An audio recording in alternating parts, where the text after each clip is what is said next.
কখনো বলেন না যে আমি জামাত করি। আমি ওনার প্রায় ভিডিও শুনি, উনি কখনো বলেন না যে আমি জামাত করি। উনি প্রতিটা ভিডিও জামাত করে। আমি শুরু থেকে আপনি যে কয়টা চ্যানেলে উনি যাইতো প্রত্যেকটা চ্যানেলে আমি দিতাম যে সে বিএনপি করে না, বিএনপির কোনো প্রাথমিক পদ নাই। আপনি ওই ইউকে কসমা টিভি, এরপর ফেস দ্য পিপল, এরপরে আপনার আমি এই মেনামুল ভাইকেও বলেছি। আপনি এগুলো বললে তো হবে না ভাই, শাক দিয়ে মাছ দেখা যায় না। এগুলো বললেন আমি যতটুকু জেনেছি উনি বিএনপি করে এবং উনি সম্ভবত জালুঘাটি থেকে বিএনপির নমিনেশনও নিয়েছেন।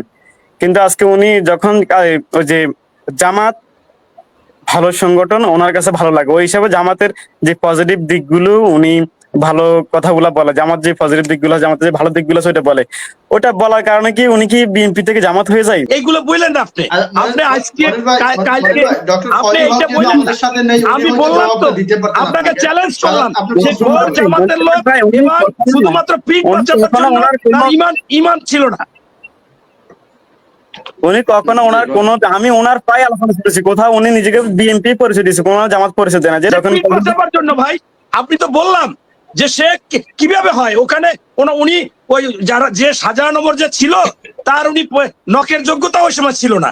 এটা ফালতু কথা। সে এটা কিনে, এটা দেখানো কি আছে, সব জায়গায় দেখায় আমি এটা কিনেছি, এ দেখানোই মানে যে সে এইটাকে পুঁজি করেছে যাতে জামাত না বলে, তাকে কেউ গালিগালাজ না দেয়।